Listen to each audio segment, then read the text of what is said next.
Hello, everyone. Welcome again to another edition of the Peaceful Solution Character Education Program Teacher Certification course. If you're here at the Peaceful Solution headquarters, please be seated. Thank you for the welcome. And if you're joining us online, of course, you can go to the top of that Facebook page there, and there's a drop-down menu, has all the books, the downloads. Free downloads. Go ahead and download the teacher's manual and follow along with us. We're in the responsibility unit, which is the 5th manual in the intermediate series. And we are going to be starting on a new chapter tonight, chapter 6 of the responsibility unit, entitled Responsibility and Society. And we're going to be picking up where Chris left off in the last class.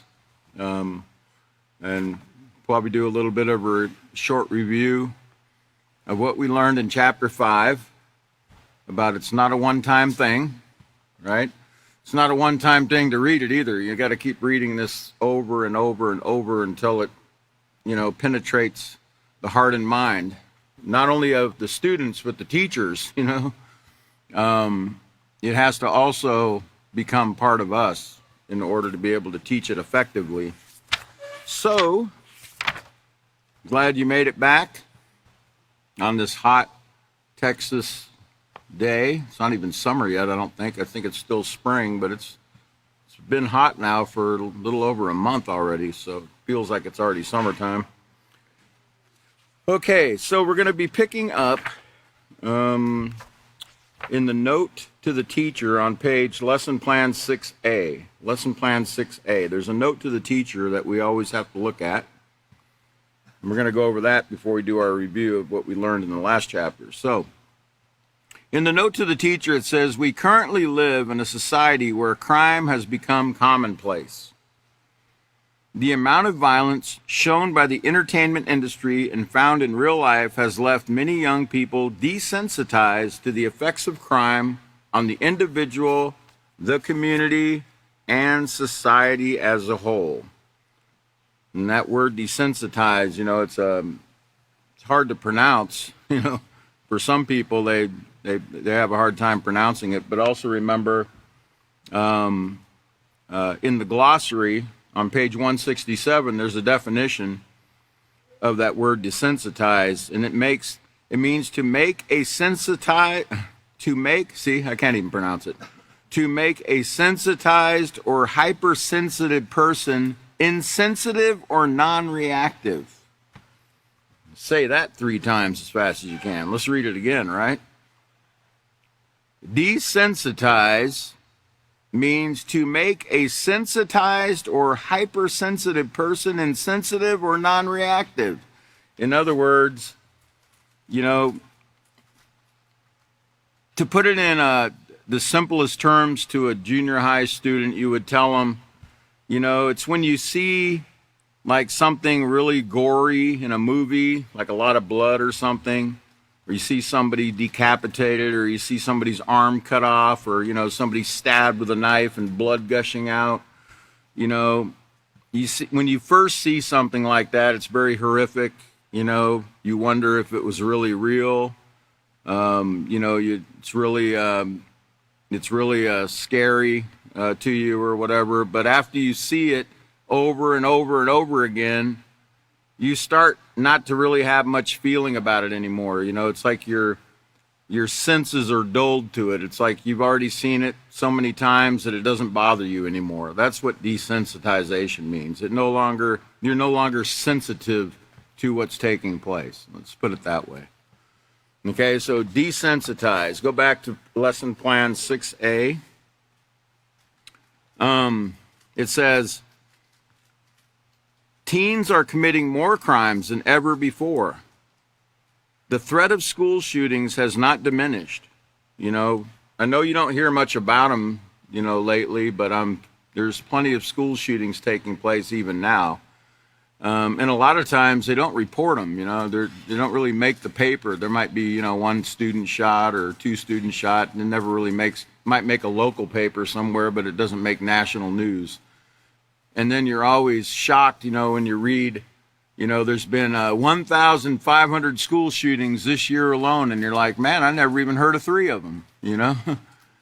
And then a lot of times you have to remember the school districts who get their funding from the federal government, they don't like to report a lot of the violence that goes on in their school. They don't want to become a bad school, you know, where they don't get funding, you know, because if they have too much violence in school, they can lose some of the federal funding that they get. So they don't report a lot of these things. They let it, and they don't want people to get scared. They don't want their community to be thinking, you know, anything bad about the schools. So they sweep a lot of things under the rug. Okay, that's what I'm saying. Okay, so and the same thing with suicide. The reason I'm telling you that is because I've seen schools where, you know, suicides take place, but they never say anything. You know, they don't want anyone to know. You know, they keep it on the low. Because it's just not it's a bummer. They don't want to talk about those things. Okay, now it says, parents fear sending their children to school, wondering if they will see them alive at the end of the day. Teachers are at a greater risk in their profession due to school violence. So it's very dangerous to be a teacher. And I know not just with gun violence, but I've seen video where teachers were hit with brass knuckles and knocked out cold by students. You know, I remember one incident in Philadelphia, you know, where a teacher was knocked out, you know, just cold cocked by somebody without even realizing it was coming. This is the violence, the outbursts of violence that are coming from the youth today, you know, and a lot of it, as we've shown, you know, it's not just a lot of times we like to blame video games, we like to blame the movies, we like to blame the music. Yes, those are all factors, but, you know, we also have to remember, what's an influence? What's an influence? Yeah, movies, TVs, books, food. Food's an influence. So what you eat or what you don't eat can also cause reactions in your mind and your body as well. So even, you know, what we're putting in our bodies, not just in our minds, but in our bodies, can also affect, you know, this lashing out, these violence that we see today. So don't forget that. There's so many, you know, almost everything's an influence around you. So don't forget about all the things we've been learning, all the factors that contribute to the things that people are doing that you think are just like off the charts, crazy. You have to remember, people are not in their right minds. Okay? They're not in their right minds because there's a lot of things being put into us, into people's bodies, that are creating these kind of reactions. So don't forget those things we've learned in the self-control unit and the respect unit, etc. The Peaceful Solution Character Education Incorporated believes we have a responsibility to teach our students a better way to life. It's our goal to turn the negative character traits of selfishness, greed, aggression, hate, and a lack of self-control into the more positive traits of respect, self-control, and responsibility. And see, in the Peaceful Solution, we don't just talk, you know. We take action. Okay, and we prefer preventative action. You know, we prefer to teach these things as preventive maintenance. You know, from the very young age. You know, we have a pre-K through adulthood program. There's no reason why you can't start teaching your children even from the womb, as we learn in the Peaceful Solution Parenting Manual. You can teach a child even from the womb to make better choices and have a positive influence on that child. We prefer the preventive method, but many times, most of the time, we have to intervene after things have already gone wrong. You know, that's when most people come to us, is when their lives are already broken. You know, there's already been school violence, or there's already been, some kind of anger outburst, or some kind of domestic violence, or some kind of drug abuse, or, you know, some kind of child molestation, or whatever might have taken place. we usually get them after they're broke. And that's fine too. We can fix them. You know, the peaceful solution can fix them. But we prefer to teach, you know, to prevent these things from taking place so we can see a better world around us. We can live in a better environment, free of crime, free of hatred, free of wars, etc. Okay, so it says, so in this lesson, in chapter 6, we're going to learn that there's a direct correlation between a lack of moral responsibility and crime and violence. We're going to learn that some of the measures society uses to reduce crime and violence, you know, like jails, you know, which, you know, as we're going to learn, they call them correctional centers. I've been in them. There's not much correction going on, I guarantee you. Unless you get in some kind of trouble in there, and then they like to correct you by throwing you in a hole, you know, for a few days or a few months or a few years. I spent about 3.5 years in a maximum security lockdown situation at one time. Personally, I quite enjoyed it because I didn't like the general population because I had to deal with too many different personalities. And I kind of liked being by myself and reading books and, you know, listening to, back then I used to like to listen to music, and I would sleep all day because I couldn't stand the lights shining in my eyes because they had those really bright lights like interrogation lights in a police room. So I liked to sleep all day, and I would stay up all night, and I'd listen to Art Bell and, you know, these other radio personalities, and I'd listen to my radio all night, and I'd ponder what was going on in the world, and then I would sleep all day the next day. And the only time I would get up is when they pushed that meal in my slot, you know, 3 times a day, you know. That was my routine, and it went quick. I mean, day after day after day. And I want to tell you I'm thankful for the time I got to be able to read all the information that I read during that time, because I didn't read like, you know, Louis L'Amour westerns or, you know, these silly non or fictional books. I would read things where I could learn things about self-improvement, or, you know, I was really into the more spiritual self-improvement type stuff. So I spent a lot of time, you know, studying and reading, you know, what life was about. Like, you know, and I'm thankful for that time that I got. I didn't waste that time for most of the time. I would prefer to have done it in a free world, but I took advantage of the situation I had, and I'm thankful for the time I got to spend, even though it didn't do really much to improve me until I learned the peaceful solution. Then I really got the improvement I needed while I was in prison. It was when I found that peaceful solution, and then I never had to go back again. Because now I had the tool that would keep me free from having to return. So we're also going to learn the value of choosing to act and live in a morally responsible way. Now, I'm not telling you to get in trouble and go to prison so you can read books all day and, you know, come on now, you know, you don't need to do that. I'm telling you I made bad choices, and that's where I ended up. So that's what we're going to learn here in chapter 6. So what I'd like you to do right now is turn now over to lesson plan 6C. And we're going to look at responsibility in society. The purpose and objective of this lesson is we're going to learn, or students are going to learn, that a lack of moral responsibility to others results in crime and violence within our society. Okay? And in the material section, it says we're going to need teacher audio lessons, a CD player, and student handbooks. And in the Procedure 1 says, review the previous lesson. It's not a one-time thing by asking students the following questions. And I'd like to be able to ask you these questions, but you're not going to be able to answer me because I can't hear you, most of you. But you have to ask your students these questions. How can you maintain a responsible character? And some of the answers you're going to learn, or might hear from your students, are, you know, you can maintain a responsible character by practicing self-control, consistently making right choices, developing discipline, and treating others with respect and compassion. So if you put up the first visual, I can kind of give you an idea what that recipe looks like, okay? We learned on page 58, is that 58? No, 78.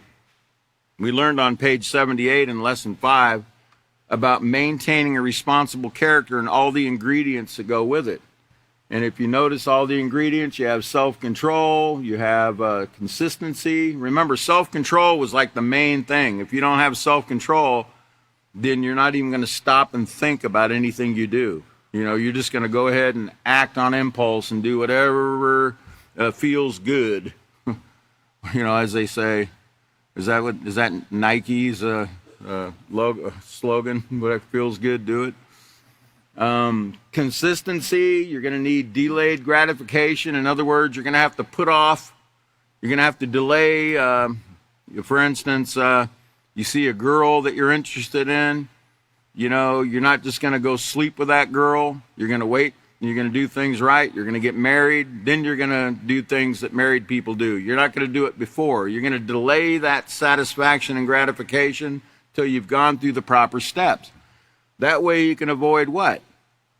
STDs. You can make sure that the mate that you're with is actually the one you want to be with because you've spent time to get to know them, you know, and dealt with, you know, some of you got to know them, you know, their personality and their character traits, etc., for the most part.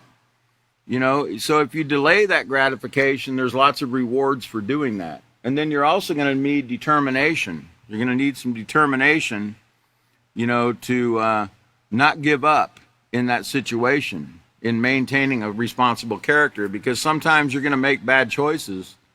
Okay, sometimes you're going to make a mistake or a bad choice, but what do you got to do? Wallow in the mire, you know, roll in the mud, you know, feel sorry for yourself, or what do you do? If you make a bad choice or a mistake, what are you supposed to do? Well, you get back up, dust yourself off, or rinse yourself off if you got mud, right? And then get back on track. Get back on track to a positive moral character. Don't give up. Just keep on going. Keep on trucking, as they said in the 70s. All right, so let's put up the next slide, because what I'd like to do is kind of give you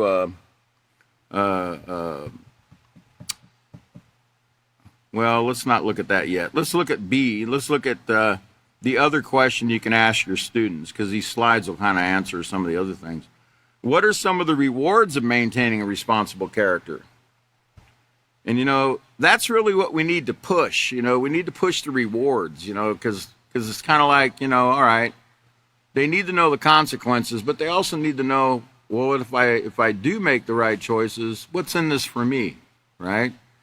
And, well, you can earn a positive reputation. Remember, we learned about reputation and how easy it is to gain a negative reputation, but how hard it is to gain a positive one.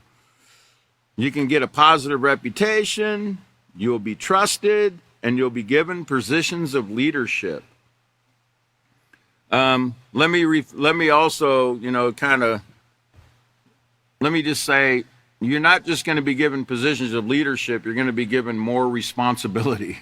You're going to be given more jobs. You're going to be given more things to do, right? And that's a great thing, you know, because the more you have to do, the more trouble you're going to stay out of, right? The busier you stay, the better things are. I've noticed that, you know. Stay busy. Stay busy doing positive things, and things will go quite well for you. So let's go ahead and put up that next slide. Remember, we learned on page 80 of chapter 5, we're doing a quick review, that responsibility and discipline go hand in hand. You know, discipline means doing the same thing over and over again, you know, making the same right choices over and over again, you know, doing them consistently. Remember that consistency that we need. Disciplining ourselves to do what we need to do in order to be responsible and fulfill our moral obligations and our obligations to one another. Let's go to the next slide. We also learned on page, looks like 85, that if we don't maintain a responsible character, it's like playing in traffic. You ever done that?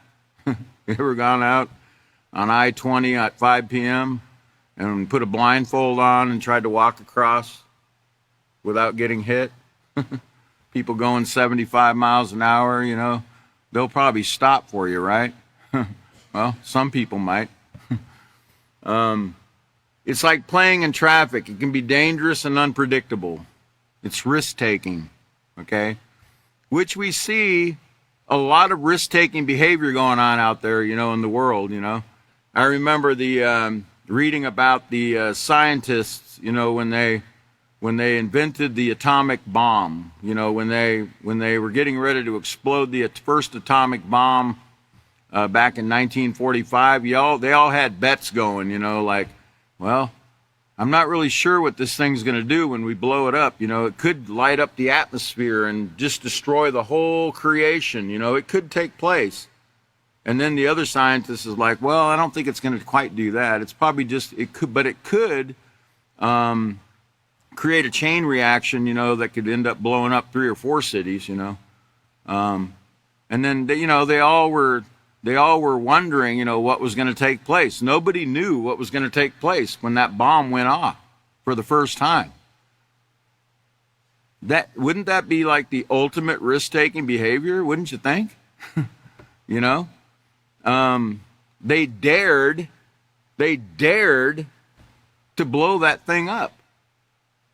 Okay? These are adults that also engage in risk-taking behavior. And so where do you think the children are learning about this risk-taking behavior? We're learning it from the adults. Okay, let's go to the next slide. We also learned on, what's page 87, that being inconsistent in your duties and interactions can result in many serious consequences. People who are inconsistent and irresponsible cannot be trusted or relied on. Okay, so, remember, trust is something that you're freely given, right? I'm wrong? That's right, I'm wrong. No, trust is something you got to earn, I'm not just going to, if I'm a business owner, I'm not just going to hand you the keys to the business the first day you're at work, Sorry, if you do that, you're a fool. That person needs to earn that trust by making consistent, positive choices in that business before you hand the keys over to them. You can't just look at them and go, well, they look trustworthy, they're dressed great, they got a nice suit on, their hair's nice, they're wearing nice jewelry, and, they don't look like they would steal anything. Yeah, well, maybe they stole that suit. Possibly they stole the jewelry. Possibly they're a hitman and they killed somebody to get all that stuff they got. You don't know anything about that person, do you? How do you get to know somebody? What are we trained to do in the Peaceful Solution? How do you get to know somebody's character? Well, you got to observe what they do. Not what they say, what they do, right? A lot of people say things, but it's what you do that shows your true character. Okay, it's your actions that show your true character, true moral character. So let's go ahead and look at the next visual. Remember, we learned on page, looks like 91, it takes many responsible acts to build a responsible reputation and only one bad decision to tear it down. And that might seem unfair, but that's just the way it goes, And you can think of many, many, many times that you've read the news where these role models that the world lifts up, they think they can do no wrong and they do one thing. Recently there was a football player who died. I'm sure you guys all remember. He used to be in all the Avis commercials. I think it was Avis, Buffalo Bills player. And he was in movies. He was a funny guy. He was a funny actor and everything. And he got charged with murder. It's really not fair either because he was found not guilty. So it's like we don't even believe in the system. The system found the man not guilty, but you know what? Nobody believed it. Nobody believed he wasn't guilty. And they treated him like he was guilty. And for the rest of his life, people tried to entrap him in things to get him put in prison. I think they stole some sports memorabilia from him, and he went to a hotel to get it back. And I guess he brought a gun with him or something to the hotel or something to get his stuff back because he was afraid somebody was going to mug him when he got to the hotel. And it was just a big setup, And he got thrown in prison after all. And I don't know. I think he did about 9 or 10 years in prison, and then finally got out. And he still just, his reputation was destroyed. Okay? He was destroyed because he was charged with a murder, but he was found not guilty of that murder. But we proved we don't even believe in the system. Okay? We don't even believe in the system. Oh, innocent till proven guilty. Well, he was proven not innocent, but they treated him like he was guilty the rest of his life. But that's what can take place in a society that we live in today that is taught negative character. You know, they're taught, they're taught not to, they're taught not to trust authority, or they're taught not to believe anything. Okay, so let's go to the next slide. We also learned on page 99 that it's easier to build a responsible reputation than to fix an irresponsible one. Okay? It's easier to build a responsible reputation than to fix an irresponsible one. That goes back to what I was saying about preventive. If we could teach responsibility from the onset of a child's youth, we could build a responsible person that wouldn't be irresponsible, but if they're already irresponsible because they've never been taught and they've never been trained in moral character, then that's what, why do we expect lemons, or I'm sorry, why do we expect cherries if we're planting lemons, or why do we expect something positive when we're not doing anything to bring it forth? If we're not teaching positive moral character to the children, why do we expect them to be responsible, to be honest, to be trustworthy, to be caring and considerate, to be forgiving? Why do we expect it? If we're not teaching it, why are we expecting it?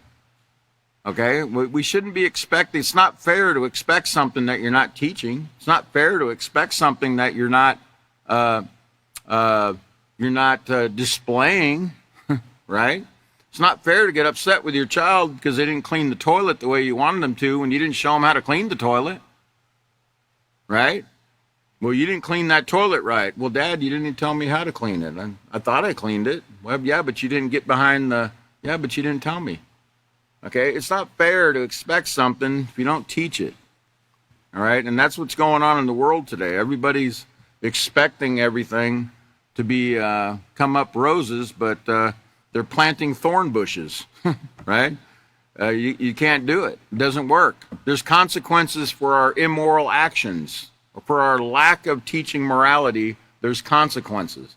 And those consequences are going to be immoral actions coming from the children. Okay, so the next slide, I think I have another visual. Okay, now that might be our first... Yeah, let's go to step 2. Let's take that slide down. Let's go to step 2 on lesson plan 6C. And we'll get started here in chapter 6's lesson. It says, ask students, who remembers what it means to be morally responsible to others? And some of the answers you might get will include not stealing from them or destroying their property, respecting them physically and verbally, and not intentionally hurting them in any way. Did you get that? Not intentionally hurting them in any way. And we're going to look at something tonight that you're going to get an example of where the children are getting these ideas that it's okay to hurt people intentionally. That it's actually morally justifiable to hurt somebody intentionally. When yet, what we learn in the peaceful solution is we need to become harmless, where we don't hurt anybody, right? We don't bring any harm to anyone. Remember, a moral means you don't bring harm to yourself, to others, the environment, property, anything. You're harmless. Does that mean you can't catch a fish to eat it because it hurt the fish when you caught it? No, you can catch the fish. You shouldn't abuse the fish, but if you want to catch the fish to eat it, okay. Does that mean that we can't kill a cow to have a hamburger? No. But you know what? You can humanely put that cow down to eat. And I know people that do that, that know how to slaughter a cow or a goat or a sheep where it doesn't feel any pain at all. It suffers, there's no suffering whatsoever to the animal. But go to one of these slaughterhouses. I think there's only about 12 left in the world out here where they slaughter beef for consumers. Man, they're using, bolt guns to shoot in their head. They're using crushers. They put a swine or a pig in crushers and squeeze them to kill them. They're putting, they're using all kinds of what seems to be like torture methods. Hanging the cow upside down and slitting its throat where its windpipe. It can't. It's gasping for air and it's freaking out. It's scared. It's fearful. The animal's fearful. And it's flaying around. And I mean, just imagine if somebody hung you upside down and slit your throat. How would you feel? And what they're not realizing is those fear hormones that cow is, releasing, it's going in their blood. And of course, people are eating these things and it has an effect on the people that's eating it. Okay. This is a scientific fact. It's something I read about once or I learned about. So we have to be harmless. We have to be harmless to people in our words and our actions and to everything around us. Remember, we also want to be careful how we treat the things we can't see, even the microorganisms. Remember what we learned about that? We can't see them, but we can certainly bring harm to those microorganisms that are there to help us, that give us air to breathe, that give us water to drink, that act as filters for certain things like the sunshine and everything. They do things to help us, but we're doing things to hurt them.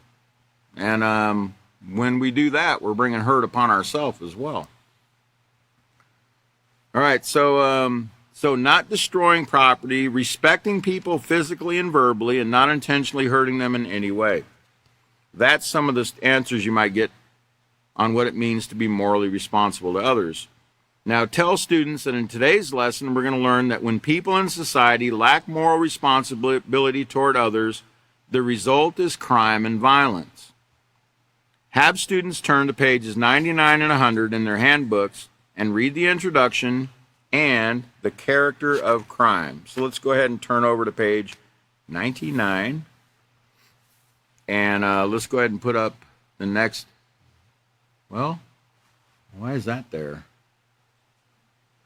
Is that, can you go, oh, no, that's right. It's correct. It's correct. Okay, so if you're following at home, I gave you a visual to look at the top of the page here on 99. It says, in order to have a society of responsible people, each individual must be willing to accept responsibility for his choices and the outcome of his life, the peaceful solution. Key word there is willing. They have to be willing to accept responsibility, but also, remember, they have to be able. They have to be able. In other words, they have to be taught. They have to be taught to be willing to accept responsibility. Can't just expect them to be willing when they don't even know what responsibility is. They don't even know the consequences or the rewards that come from being irresponsible or responsible, etc. So, in order to have a responsible people, a society of responsible people, each individual must be willing to accept responsibility for his choices and the outcome in his life. And it says in that first introduction there, wherever you see things, I'm sorry. Can you put that back up? I'm sorry. Okay, I wasn't reading the introduction. I wanted to remind you of something on page 3 that we learned about the word responsibility. So we're going back to page 3. And I have a visual here to remind you of what responsibility is. It says, responsibility, like respect and self-control, must be developed over time. So it's something that, it's like a skill we develop. We have to learn it. Being responsible means you are someone others can count on to fulfill your duties and obligations. But most of all, you can count on yourself to make choices that are positive and supportive of your moral character development. So remember, it's about choices. It's about the choices we make, making responsible choices. Well, what did we learn about self-control? Stop, think, weigh out your options or your choices, and then proceed with the right choice. Well, how do you know what choice you have if you're not educated? If you're not educated on what your options or your choices are, do you have anything to grab from? If all you see is Hollywood movies and video games where the choice is to shoot somebody or give them some kind of karate chop to the neck when you're upset with them, well, that's not giving any positive choices or options, right? So you've got to show them, well, look, in a situation, where somebody's pushing your buttons, here's the options that you have. Like, you need to stop, let those emotions calm down so you can think clearly about how to handle that situation. And then here's your positive options you can choose from where you don't have to bring harm to somebody, either verbally or physically. As we're going to learn tonight, assault is not just with your hands or with a weapon. You can also assault somebody with your mouth. And you can actually threaten somebody with your words and end up in prison. Just threaten somebody. Just threaten to kill somebody. Go on an airplane and say you're going to hijack it out loud, right? See what takes place. Right? You think they don't take that seriously? They'll arrest you on the spot and they'll throw you in prison for making terroristic threats.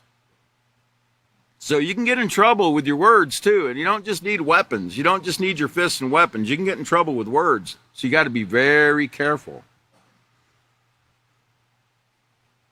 Assault is not just with weapons. Remember that. Okay, so where was I? Go back to the visual so I can prompt myself. Okay.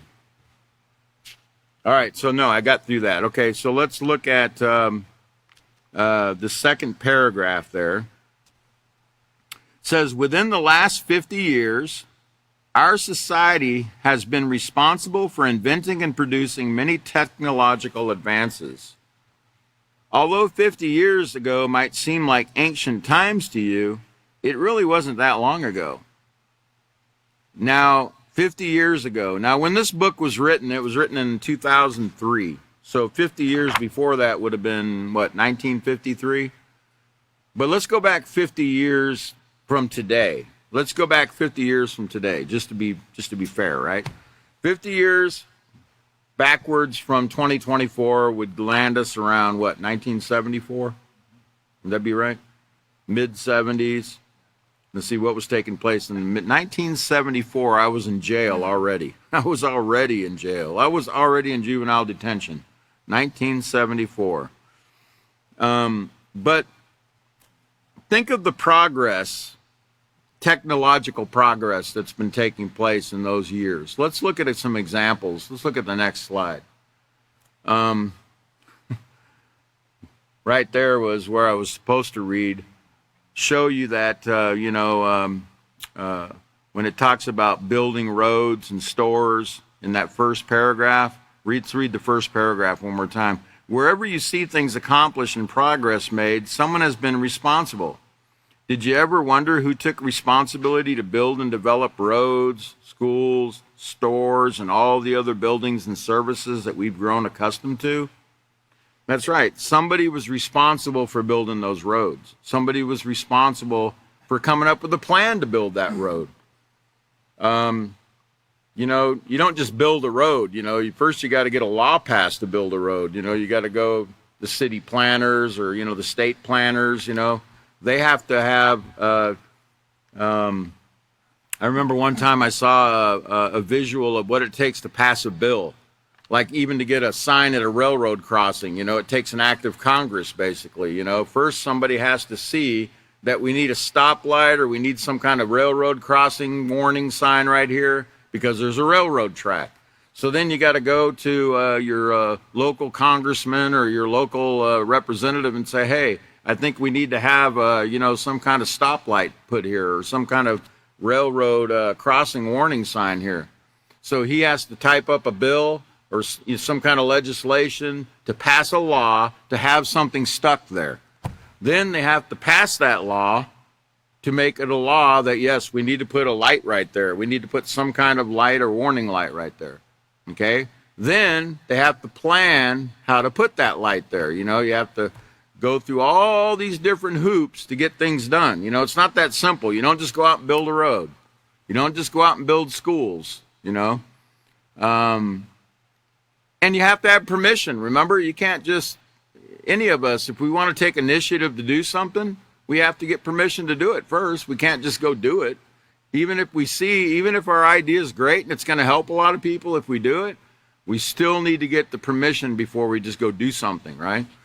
That's all part of being responsible, and that's all part of learning responsibility. And you learn that when you take the peaceful solution, because it talks about those kind of things on how to do things properly and in order.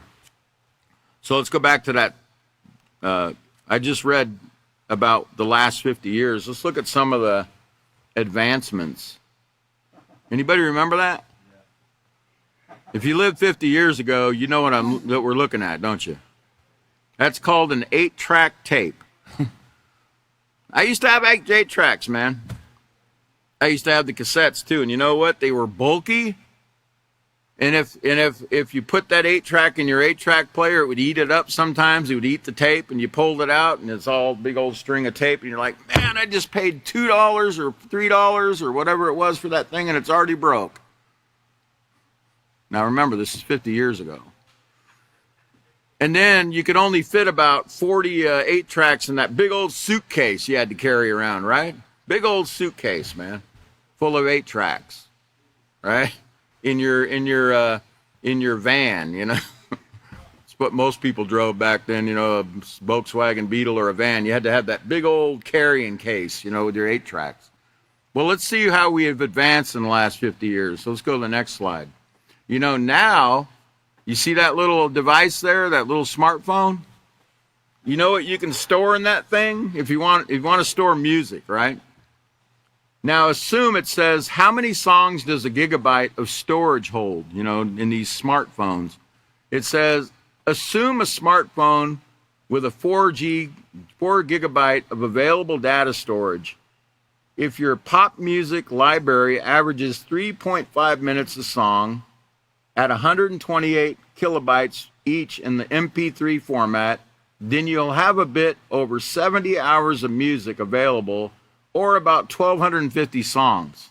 You can store about 1,250 songs on that little thing right there, if you have 4 gigabytes of storage available. Notice how much compact that is compared to those 8-tracks, right? Now, I'm not telling you to go out and get some popular music. I'm just showing you how advanced we've become. I love music. I still love music. Most of the time I get my stuff on what they call those now, MP3s. I guess MP3s. Even those are much easier to store. You can get a lot of those and accumulate a lot of them and still fill up a suitcase full, and you'll have a lot more than 40 discs. But that's how much we've advanced here in the last 50 years. This is since the 70s. Let's give another example going. Well, somehow or another we have the word computers missing there. Sometimes when I put my slides on our when it goes on to our our PowerPoint, it changes a little bit, so sometimes things shift. So I'm sorry, but that says mainframe computers. These are mainframe computers. There's an IBM mainframe computer from the 1970s there on the left. Okay, you see how many different machines there are and how complicated that looks.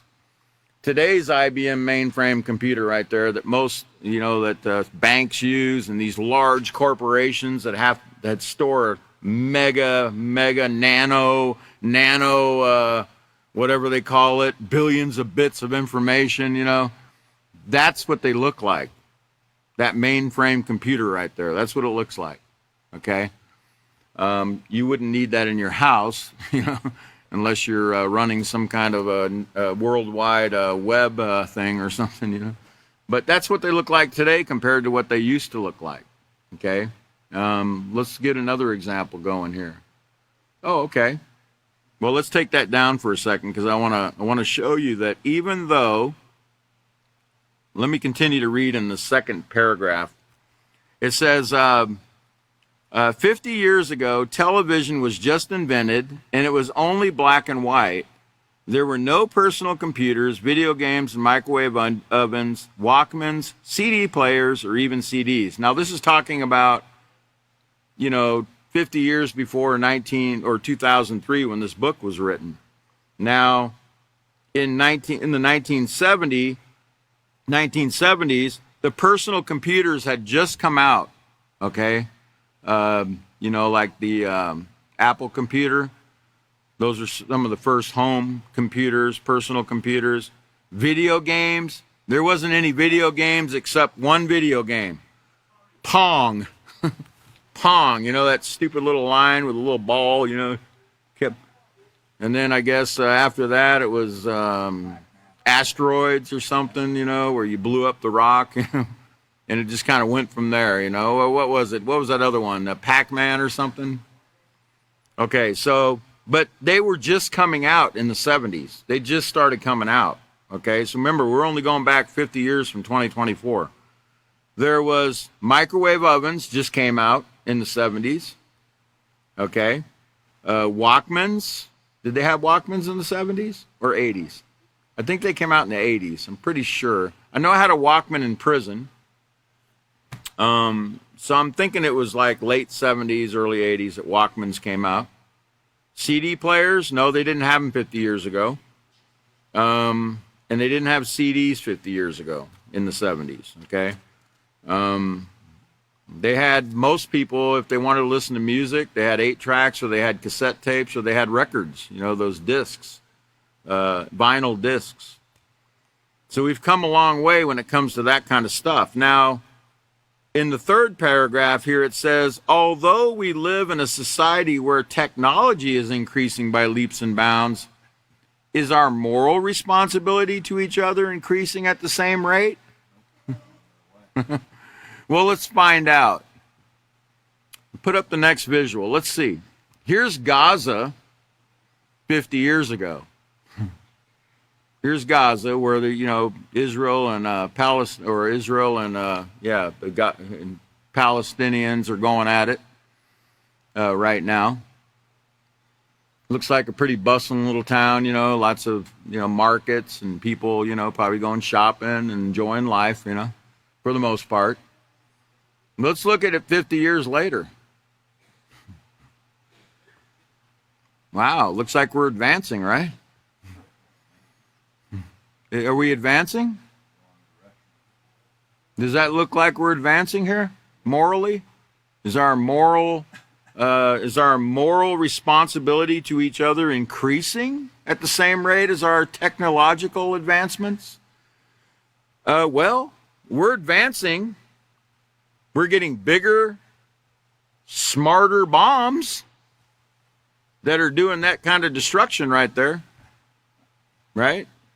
Call them smart bombs now, where they can pretty much, they can take a drone and they can fly over a building somewhere, way up in the sky. Some guy remotely controlling this drone 1,000 miles away, It's like playing a video game, The guy's controlling the drone and he sees the place, his target.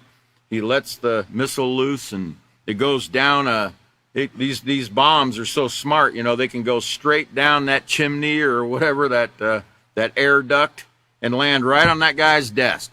Boom! And kill their enemy, Or, they can be flying over, they see their car, they see that diplomat's car, and they shoot that missile out of that drone and totally obliterate that person in the car below them. And it's like playing a video game to them. It's remote. To them, it's just the same as what they see in the video games, the violent video games. But this is the increase in technology. But notice the moral responsibility, the care and compassion and concern, it's not advancing. It's not advancing at all. As a matter of fact, they're becoming more and more desensitized. That's called desensitization at its greatest right there, when you can blow somebody up, and at the end of the day, you go home and have supper with your wife and children, and how was your day? Oh, it was great. Well, what'd you do? I just killed some terrorists. After all, they deserved it. Bastards, After all, they killed, all these people. They deserved it, Yeah, right. Did they deserve it? No, not any more than the next person that's murdering somebody, They didn't deserve it. What they deserve is to be taught moral education. That's what they really deserve. They deserve to be taught the Peaceful Solution Character Education Program so they can stop the murders, right? Well, I don't know. Did that doctor that killed that baby at the abortion clinic, did he deserve to be murdered by the person that came to the abortion clinic to kill him because he's killing babies? Did he deserve it? No. Nobody deserves to be harmed in any way. We just learned that. We're not supposed to be bringing harm to anybody. But because we're not teaching this moral responsibility, the moral responsibility to each other is not increasing, it's decreasing. Okay? It's decreasing. And I'm going to show you, I'm going to give you an example. I'm not just going to tell you, I'm going to show you out of their own mouth that they don't understand what moral responsibility is, that they're totally desensitized. They don't even know what these words mean anymore. Let's go to the next slide. So here's just today on the news, just today. This is John Kirby. He's somebody that works for the Pentagon, I guess. I think he's some kind of defense man. He says, John Kirby says, no evidence that Israel is committing genocide in Gaza. He says there's no evidence that any genocide is taking place in Gaza. This war in Gaza has been going on now for, let's see, how many months? Let's see, it started October 7th, so we're now in, about 7 months now? Been about 7 months?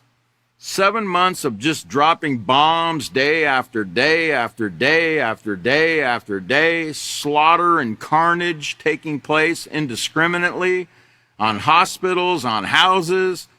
But there's no genocide here, he says. Well, let's read what genocide is according to the dictionary. It says genocide is deliberate killing, or severe, what's that say? Severe, I can't read the slide. Sorry, I'm having a hard time. Severe mistreatment, sorry. Genocide is the killing or severe treatment of a large number of people from a particular nation or ethnic group and the act of destroying that nation or group. Now, it's talking about wanting to destroy a certain group, right? Genocide. And it's deliberate. In other words, you have to do it with malice. Like you want to kill them. You want to destroy them, right? All right, well, let's see if there's no genocide taking place in Gaza right now. Let's go to the next slide. Prime Minister Netanyahu. Nobody will stop us from destroying. Nobody will stop us from destroying Hamas. Didn't we just read the word destroying? A group? Is Hamas a group? What nationality is Hamas? Palestinian? Are they Palestinians? Okay. Arabs? Arab? All right. He's telling you right there that nothing's going to stop us from destroying this group. That's the definition of genocide. Remember? The act of destroying that nation or group. This is how desensitized we become. We don't even realize that that's not going to bring peace. Is that going to bring peace? What if we killed every Hamas member? If they killed every member of the Hamas group, right? We'd have peace now?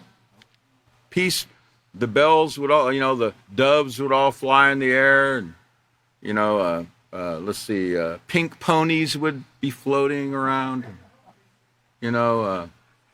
We'd all be singing Kumbaya.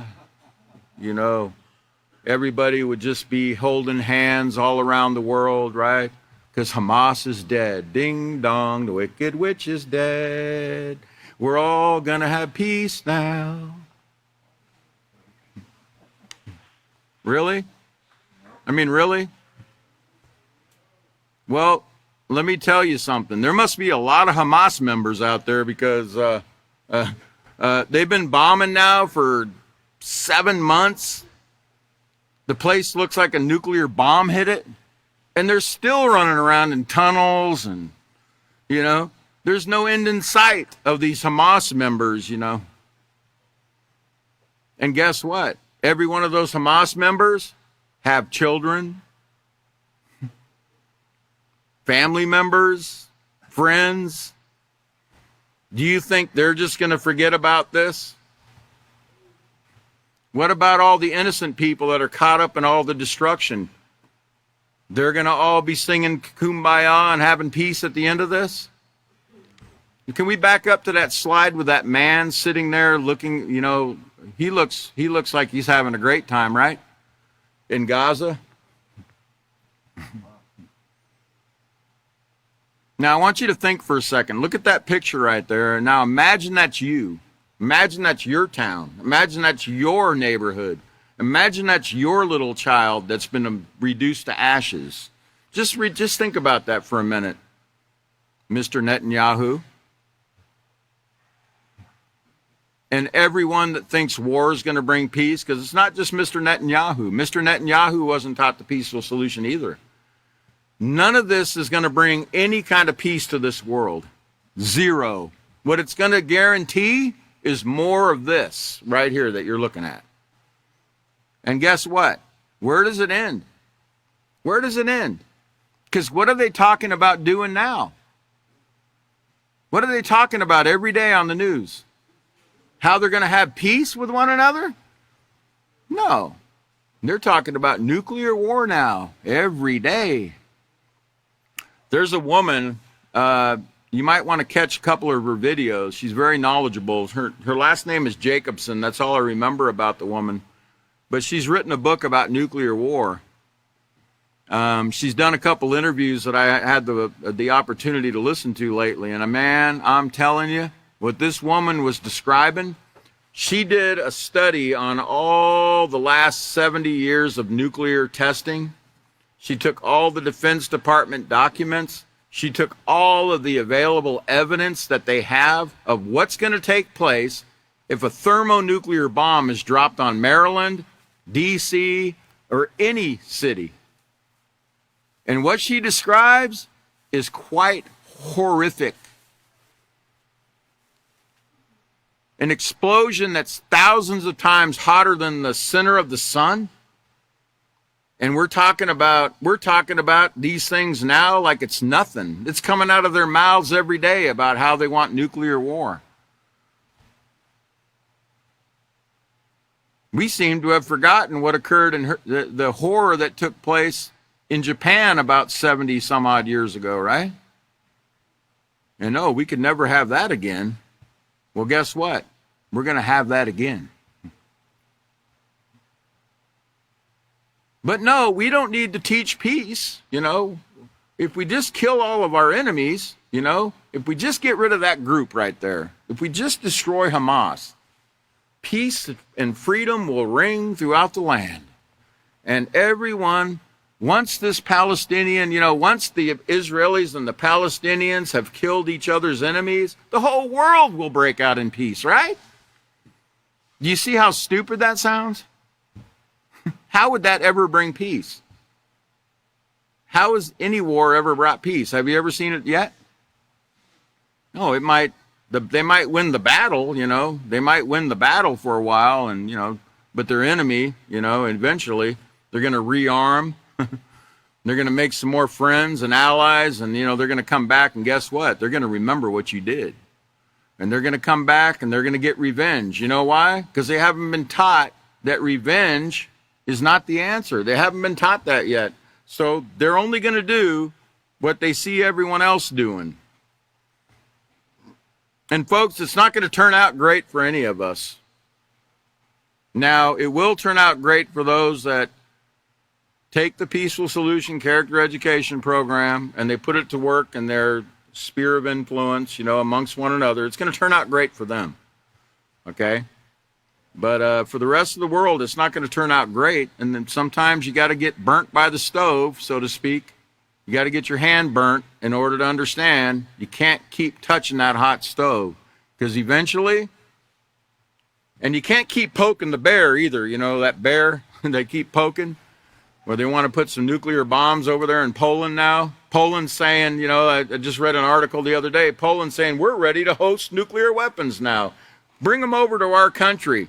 And you're right on the border of Russia, and they're poking the bear every day. And you keep poking that bear.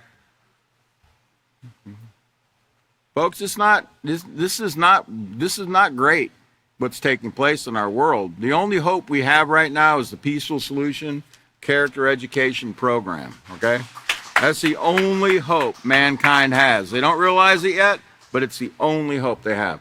Well, I'm out of time for tonight. The next class we have is on 5/1/2024, Wednesday, 5/1/2024 at 5:30 p.m. Central. We're going to pick back up where we left off there at the first page of the chapter 6, okay? So be thinking about these things. Pay attention to the news and you know, look at these examples, because the examples we see on the news are examples we can use to teach our students, you know, that war is not the answer. It's peace that's going to bring the result that we all desire. So thank you, and we'll see you in the next class.